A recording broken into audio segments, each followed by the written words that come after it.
Okay student, तो हमारा function number 20 है f of x is equal to 1/1 minus x square. ठीक है, ये हमारी y की वैल्यू है। अब देखिए यहाँ पर आप x की वैल्यू क्या क्या नहीं रख सकते। क्लियरली है कि यहाँ पर x की जगह +1 आप नहीं रख सकते। क्यों? क्योंकि अगर आप x की जगह +1 रखते हो तो उसका स्क्वायर करने पर वो पॉजिटिव आएगा, तो 1 - 1 बनेगा। ठीक है, इस तरह से आप देख सकते हैं 1/1 - 1 स्क्वायर, जो कि आपका क्या बन जाएगा 1/1 - 1 विच इज 0। तो ये अनडिफाइंड हो जाएगा। ठीक है, मतलब आप x की जगह 1 नहीं रख सकते। ठीक है, साथ ही साथ आप x की जगह पर -1 भी नहीं रख सकते, क्योंकि आप -1 रखोगे तो ये हो जाएगा -1 होल स्क्वायर, जो अगेन +1 हो जाएगा, अगेन 0 आएगा, अगेन अनडिफाइंड हो जाएगी। ठीक है, तो आप x की जगह पर 1 और -1 मतलब पॉजिटिव एंड -1 तो ले ही नहीं सकते, बाकी सब ले सकते हो, कोई इशू नहीं है। तो आपका जो डोमेन है वो क्या हो जाएगा, इसको हम इस तरह से लिख देते हैं, क्लियरली द फंक्शन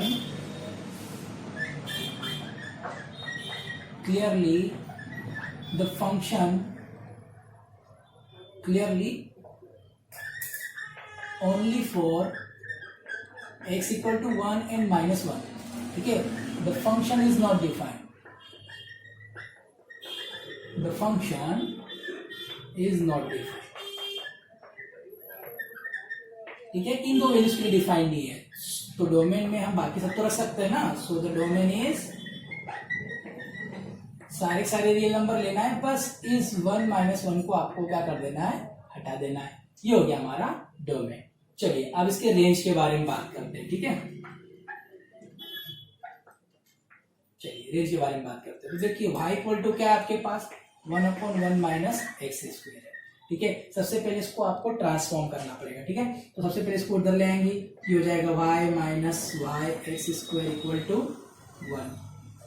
ठीक है, फिर इसके बाद इस y को पहले आप उधर ट्रांसफर कर दीजिए, तो ये हो जाएगा minus y x square is equal to 1 minus y हो जाएगा। इस माइनस वाई को भी उधर ट्रांसफर कर देंगे, तो x square equal to 1 minus y divided by minus y. ठीक है, ऊपर से माइनस साइन को आप कॉमन ले लीजिए, तो आपको जो है क्या मिल जाएगा, यहाँ पे ये बन जाएगा y -1 डिवाइडेड बाय वाई। ठीक है, चलिए और भी कुछ है क्या? हाँ, और भी, चलो ठीक है। अब ये देखो स्क्वायर है, तो बोथ साइड आप स्क्वायर रूट्स ले लेंगे, तो आपके पास ये mod x बन जाएगा, और ये क्या बन जाएगा आपके पास, इसको हम, ठीक है, इसको भी हम इस तरह से लिख लेते हैं स्क्वायर रूट में। ठीक है, इसको भी हम स्क्वायर रूट में से लिख लेते हैं। अब देखिए समझिएगा बात को, कि जो mod x है हमारा, वो हमेशा mod x की जो वैल्यू होती है ना, उसको समझिएगा, but mod x is always greater or equal to 0 होता है। मैंने आपको पहले बताया था कि mod फंक्शन की जो मिनिमम वैल्यू होती है वो 0 होती है, और मैक्सिमम वैल्यू जो होती है वो पॉजिटिव इंफिनिटी तक जाती है। ठीक है, तो ये 0 से बड़ा ही 0 होता है, 0 से बड़ी वैल्यू ही देता है हमेशा। ठीक है, तो इसका मतलब क्या हुआ, this implies that root y -1 divided by y is greater or equal to 0, ये होगा। ठीक है, अब बोथ साइड स्क्वायरिंग कर लीजिए, आप क्या करेंगे, आप बोथ साइड स्क्वायरिंग कर लीजिए, ये y -1 divided by y is greater equal to 0। ठीक है, जब ये इससे बड़ा है तो इसका स्क्वायर रूट भी, इसका जो स्क्वायर है वो भी ऑब्वियसली बात है बड़ा ही होगा। अब इस चीज को देखिए यहाँ पर कि ये रेशनल फॉर्म में एक हमारे पास इनइक्वालिटी बन रही है। क्या बन रही है? रेशनल फॉर्म में इनइक्वालिटी बन रही है। तो इस चीज पर ध्यान रखिएगा कि ये रेशनल फॉर्म में जो वैल्यू है ये ग्रेटर और इक्वल टू 0 होना चाहिए। तो ये कब पॉसिबल है? ठीक है, ये कब पॉसिबल है? Which is possible vainly one. ठीक है, विच इज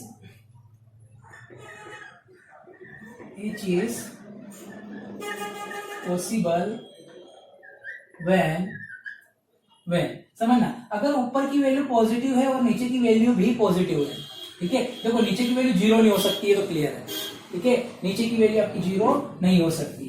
तो एक चीज ध्यान रखिएगा कि नीचे की वैल्यू, चलो मतलब y की वैल्यू 0 नहीं होनी, क्लियर है, इस चीज को याद रखिएगा कि इसकी वैल्यू 0 नहीं होनी। ठीक है, तो देखिए ये वैल्यू पूरी 0 से ग्रेटर और इक्वल टू कब होगी? जब आपका न्यूमरेटर भी पॉजिटिव हो, डिनोमिनेटर भी पॉजिटिव हो, तो पॉजिटिव डिवाइडेड बाय पॉजिटिव हमेशा पॉजिटिव ही आना है। है ना, और पॉजिटिव आंसर हमेशा जीरो के इक्वल होगा, या फिर जीरो के इक्वल, जीरो से ग्रेटर देन ही होता है, पॉजिटिव वैल्यू जीरो से ग्रेटर नहीं होती है, तो इनइक्वालिटी सेटिस्फाई हो रही है। तो क्या होगा, if when y minus 1 is greater or equal to 0 and y is greater than 0, ठीक है, इक्वल का साइन यहाँ नहीं लगा रहा हूँ, एक चीज ध्यान रखिए, क्योंकि y की वैल्यू जीरो के इक्वल रखना ही नहीं है हमें, ठीक है, तो y की वैल्यू जीरो के ग्रेटर देन हो, मतलब पॉजिटिव हो, और y माइनस 1 की वैल्यू या तो जीरो हो या जीरो से बड़ी हो, इस कंडीशन में दोनों का जो रेशो आएगा उसको हम सॉल्व करेंगे तो आपको पॉजिटिव वैल्यू मिलेगी। फॉर एग्जांपल जैसे देखिए, मैंने ऊपर 3 रखा पॉजिटिव, ठीक है, और नीचे 2 रखा, इसका आंसर जो है वो क्या आएगा, 1.5 आएगा, जो कि जीरो से बड़ा है, बिल्कुल है। अगर मैं यहाँ पे ऊपर 0 रख दूं और नीचे 2 रख दूं तो ये 0 आएगा, विच इज इक्वल टू 0, ठीक है। तो ये देखो, ये ग्रेटर और इक्वल की जो कंडीशन है वो सेटिस्फाई होनी चाहिए, तो ऊपर 0 हो सकता है, चलेगा, है ना, या फिर कोई दूसरी वैल्यू हो, चलेगी, बट रेशो जो है 3/2 आया, तो इसकी वैल्यू जैसे 1.5 आई थी, ग्रेटर देन है ना, बिल्कुल। ये कब हो रहा है, जब ये दोनों पॉजिटिव है या फिर न्यूमरेटर 0 है। तो देखो, ये वैल्यू ऊपर वाली पॉजिटिव होना चाहिए या फिर ग्रेटर इक्वल टू 0 होना चाहिए, दोनों कंडीशन में हो रहा है, और नीचे वाली y की वैल्यू जो 0 से बड़ी ही होना चाहिए, ठीक है। चलिए, अब एक और चीज है, अगर मान लीजिए मैंने इसको निगेटिव कर दिया, तो ये क्या आएगा, निगेटिव 1.5 आएगा, तो क्या ये 0 के इक्वल होगा क्या, नहीं, 0 से बड़ा होगा क्या, नहीं, दोनों ही कंडीशन फेल हो जाएगी। तो इसलिए ऊपर की निगेटिव और नीचे की पॉजिटिव होना ये नहीं हो सकता, या तो दोनों ही निगेटिव हो या दोनों ही पॉजिटिव हो, ठीक है, या फिर ऊपर की 0 होनी चाहिए। तो एक तो ये कंडीशन बन रही है कि ये कब पॉसिबल है, जब आपका y minus 1 greater or equal to 0 होना चाहिए and y is greater than 0 होना चाहिए एक ही समय पर, या फिर और y minus 1 should be less or equal to 0 and y is less than 0, ठीक है। ये दो ही कंडीशन है, ये दोनों ही कंडीशन, जैसे मैंने बोला ऊपर की निगेटिव हो गई, नीचे की निगेटिव हो गई, ठीक है, तो ये आंसर क्या आएगा आपके पास, पॉजिटिव आएगा, क्योंकि निगेटिव साइन से निगेटिव साइन कैंसिल हो जाएगा, फिर से वही आएगा और ये कंडीशन सेटिस्फाई हो जाएगी, ठीक है। या फिर ऊपर 0 रख दीजिए, कोई इशू नहीं है, तो आंसर आपका 0 आएगा, ठीक है, और 0 तो इक्वल टू होता ही है, तो वो कंडीशन भी सेटिस्फाई हो जाएगी। तो इसलिए मैं यहाँ इक्वल का साइन लगा रहा हूँ। न्यूमरेटर को आप 0 के इक्वल ले सकते हो, पर डिनोमिनेटर में आपको 0 से छोटा ही लेना है या 0 से बड़ा ही लेना है। अगर आप डिनोमिनेटर को 0 से छोटा ले रहे हो, डेट मीन्स आपको ऊपर की वैल्यू भी 0 से छोटी लेनी पड़ेगी, निगेटिव लेनी पड़ेगी, ताकि जो फाइनल आंसर है वो आपका 0 के इक्वल आए या 0 से बड़ा है, ठीक है। तो देख सकते हैं ये दो ही कंडीशन है हमारे पास। अब इस कंडीशन को समझिए कि इसमें जो सॉल्यूशन है वो क्या क्या आएंगे, ठीक है। इसको मैं रब कर रहा हूं, वीडियो को पॉज करके नोट डाउन कर लीजिए। डोमेन तो आपका क्लियर हो ही गया है, रेंज में थोड़ी सी प्रॉब्लम है, उसको अच्छे समझिए।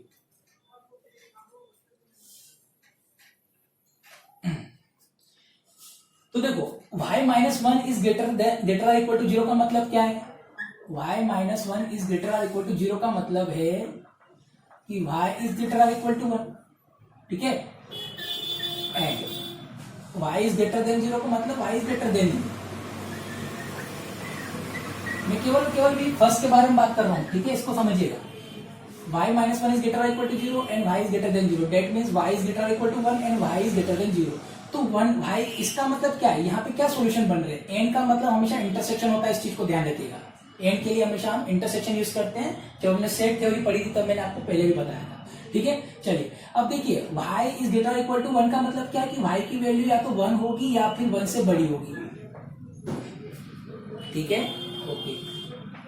और y इज ग्रेटर देन 0 का मतलब क्या है, y इज ग्रेटर देन 0 का मतलब कि 0 से इंफिनिटी की ओर, ठीक है, 0 से इंफिनिटी और ओपन इंटरवल, एक चीज ध्यान रखिएगा, ठीक है। अब इस इंटरवल में और इस इंटरवल में आपको कुछ कॉमन दिख रहा है, रियल लाइन पे दिखेगा, बिल्कुल दिखेगा आपको कुछ ना कुछ कॉमन। देखो, ये 0 है, ये 1 है, ये 2 है, ये 3 है, ठीक है, इस तरह से जा रहा है आपके पास, इधर -1 -2। ये इनइक्वालिटी क्या बता रही है, 1 से लेकर उधर तक के सारे के सारे, ठीक है। इसको थोड़ा डार्क कर देता हूँ, इस तरह से बताता हूँ, ये सारे इनइक्वालिटी। ये कौन बता रहा है, ये वाला बता रहा है। और ये क्या बता रहा है, ओपन इंटरवल, मतलब 0 को नहीं लेना है, इसके आगे से थोड़े से जस्ट आगे से आपको इनफिनिटी तक जाना है, मतलब ये सारे। तो एक्चुअल में ये वाला जो पोर्शन है ये आपको कॉमन दिख रहा है, ये इसके लिए भी है और इसके लिए भी ये, ठीक है, ये कॉमन पोर्शन है। तो कॉमन में क्या आएगा, this implies that y belongs to, इसका कॉमन क्या आएगा, कॉमन यही आएगा, क्लोज इंटरवल 1 to इंफिनिटी, ठीक है। तो इस इनइक्वालिटी से, इस कंडीशन से y की वैल्यूज कहां बिलोंग कर रही है, क्लोज इंटरवल 1 to इंफिनिटी, ठीक है, ये फर्स्ट वाली बात हुई। अब सेकेंड को समझते हैं, सेकेंड कंडीशन को, ठीक है। और एक चीज ध्यान रखिए, और लिखा है मैंने, और मतलब या तो ऐसा हो तो भी आपकी कंडीशन सेटिस्फाई हो जाएगी, या फिर ऐसा हो तो भी कंडीशन सेटिस्फाई हो जाएगी। तो चलिए अब देखो इसको समझते हैं। और y minus 1 is less equal to 0 and y is less than 0। इसका मतलब क्या है, this implies that y is less equal to 1 and y is less than 0। तो इसका मतलब क्या है, इसका मतलब है कि 1 से आपको छोटी वैल्यूज लेनी है, ठीक है। और एंड मतलब इंटरसेक्शन, और यहाँ पे क्या बोला है आपको, 0 से छोटी वैल्यूज लेनी है,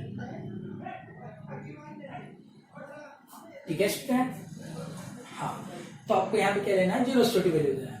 अब फिर से देखिए आपको क्या कॉमन दिख रहा है इसमें कुछ, फिर से रियल लाइन पर देखिए आप इसको, 0 1 2 3 -1 -2 -3। तो देखो ये क्या बता रहा है, 1 से नेगेटिव इन्फिनिटी की ओर, ठीक है, मतलब इधर इधर ये सारे, ठीक है, सारी वैल्यूज।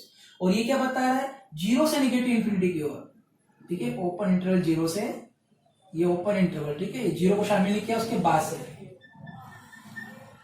तो कॉमन कौन आ रहा है, ये कॉमन आ रहा है, ये वाला पार्ट इस इंटरवल के अंदर है, ठीक है। तो इंटरसेक्शन आप निकालोगे तो आपको क्या मिलेगा,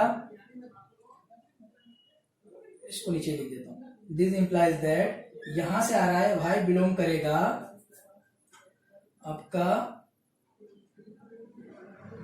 0 से, ठीक है।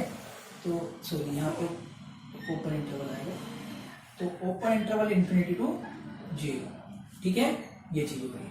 अब इन दोनों कंडीशन के बीच में और है, मतलब इसके सॉल्यूशन और इसके सॉल्यूशन को हमको क्या करना पड़ेगा, यूनियन करना पड़ेगा। तो अगर हम इसका यूनियन करेंगे तो फाइनल रेंज आ जाएगी हमारी। सो इधर मैं थोड़ा इसको रब कर देता हूं,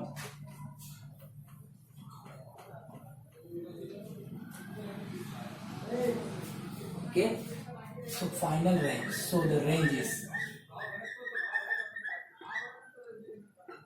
रेंज क्या होगी, ये वाली वैल्यूज, मतलब पहले इधर वाली ले लेते हैं इंफिनिटी में, ठीक है। तो माइनस इंफिनिटी से 0 तक आओ आप ओपन इंटरवल में, ठीक है, और 1 से प्लस इंफिनिटी तक भी जाओ आप, कोई इश्यू नहीं है। और ये सब जो है ये आपकी y की वैल्यू है। तो फाइनल रेंज इज -∞ to 0